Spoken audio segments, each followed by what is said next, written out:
New filming angle. Booyah. Triplets born, the throne awaits. A seer warns of a deadly fate.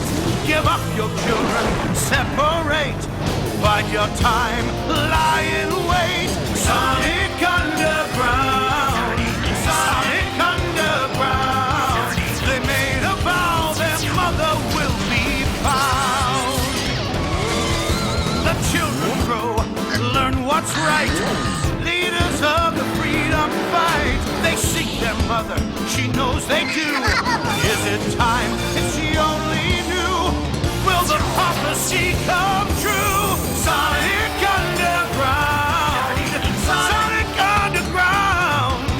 I long for my children, but I have to wait. To act too soon could seal their fate. They made a vow their mother will be found. Sonic Underground.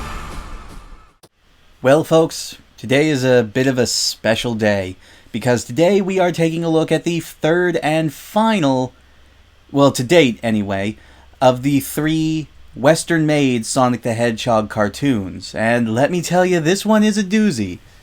Because despite the fact that it is once again made by Deke Entertainment, who handled both Adventures of Sonic the Hedgehog and the Saturday morning cartoon, this thing is an entirely different beast. Originally airing in the September of 1999, I am of course talking about Sonic Underground, which I consider to be the strangest and by far the most mediocre of the 3 Western-made cartoons. Whereas the last 2 shows that we looked at, and even the OVA to an extent, tried their best to adhere to the spirit of the original Sonic games, while at the same time bringing a fresh or new perspective, whether that be comedic or serious, to their own respective shows. This one just goes completely crazy, and aside from Sonic and a few other familiar elements, this is probably the closest of the 3 to come to an in-name only adaptation. Of course, that doesn't automatically make the series bad, but even if it didn't have Sonic attached to it, this series is very underwhelming.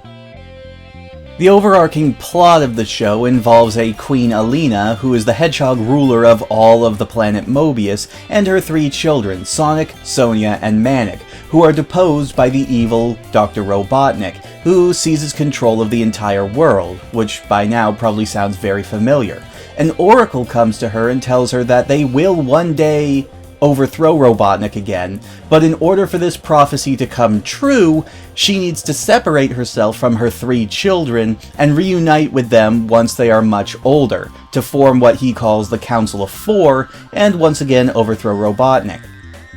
So, of course, doing the most logical thing possible, she separates from the children by leaving them on the doorsteps of 3 different social classes. Sonia ends up going to the upper class, Sonic ends up in the middle class, and while Manic was originally supposed to go to the middle class as well, he's picked up by a thief who steals him right off of the doorstep. Great idea, right?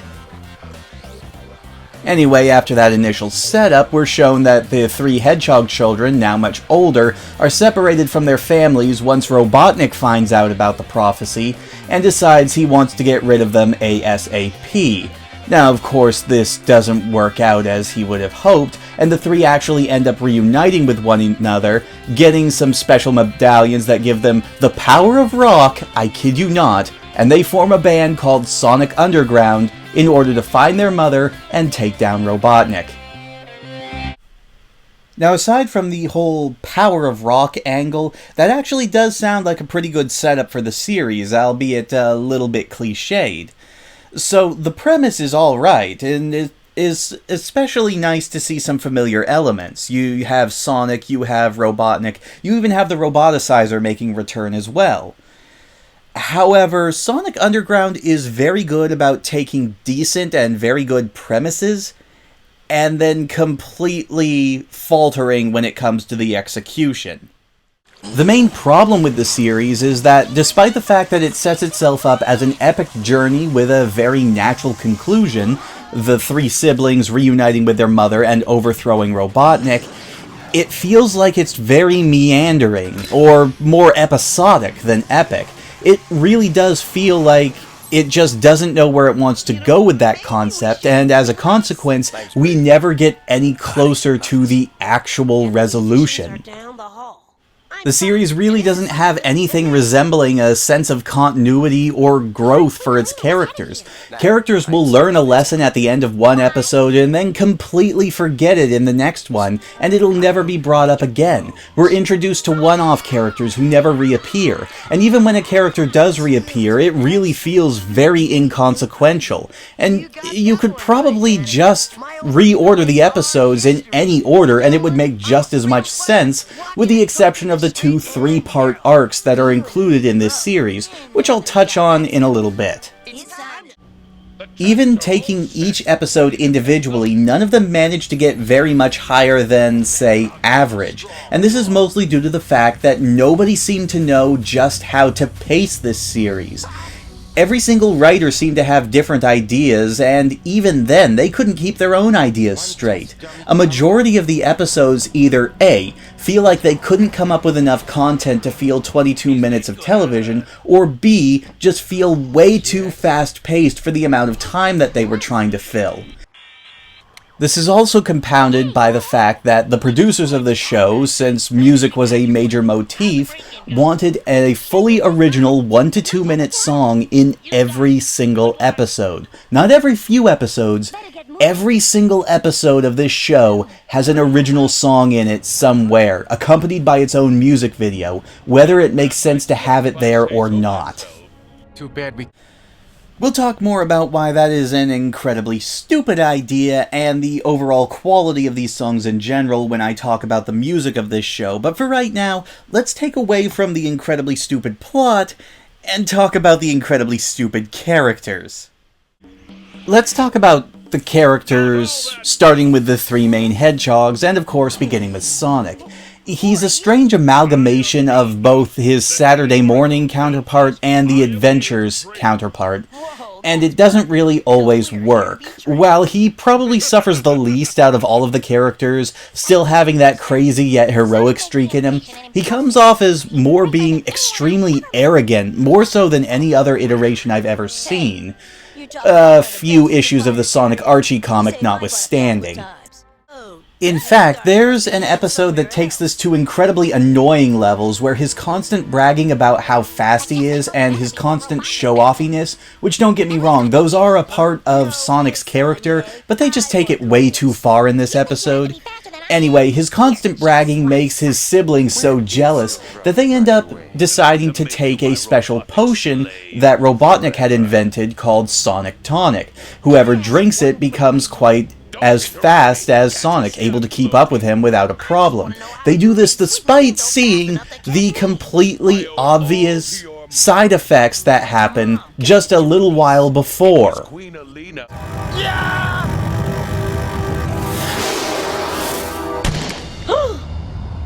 What happened? What? This episode guest directed by Quentin Tarantino.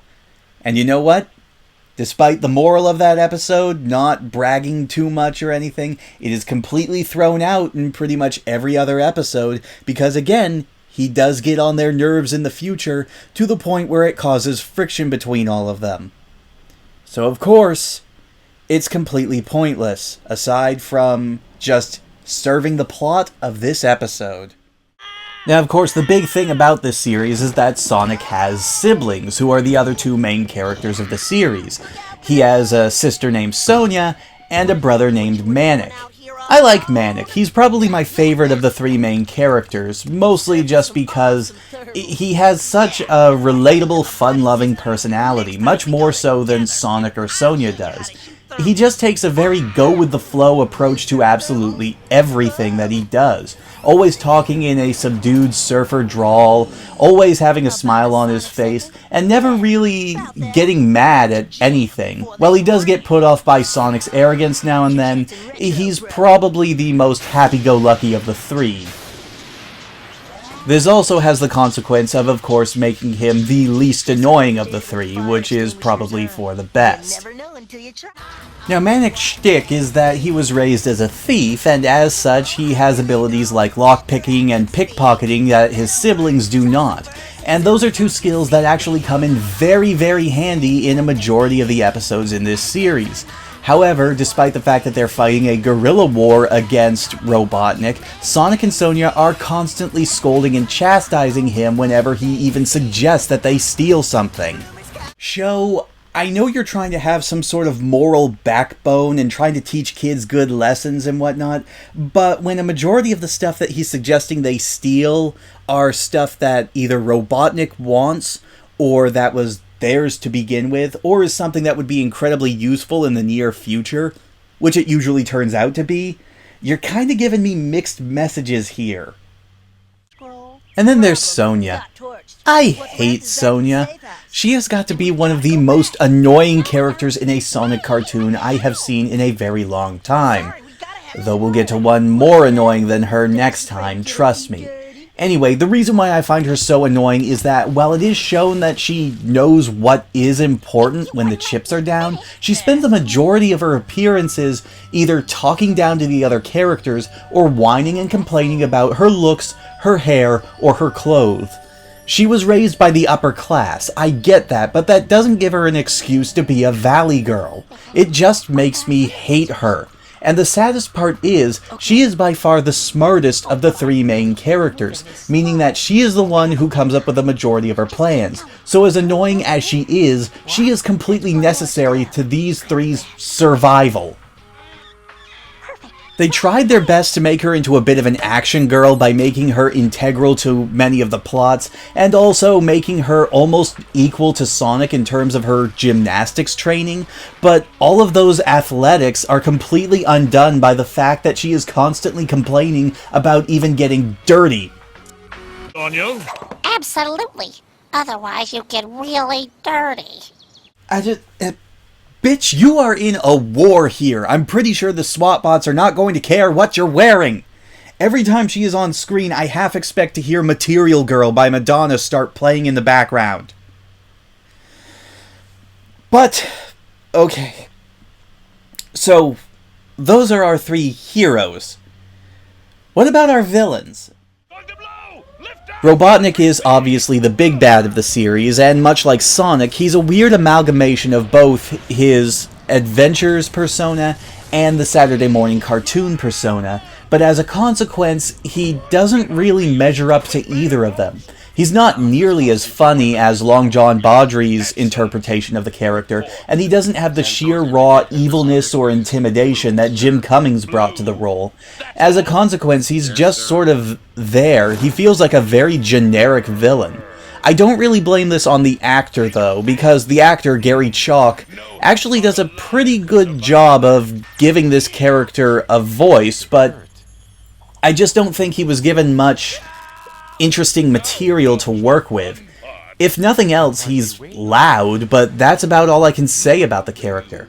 It doesn't help that Robotnik in this series feels more like a background presence.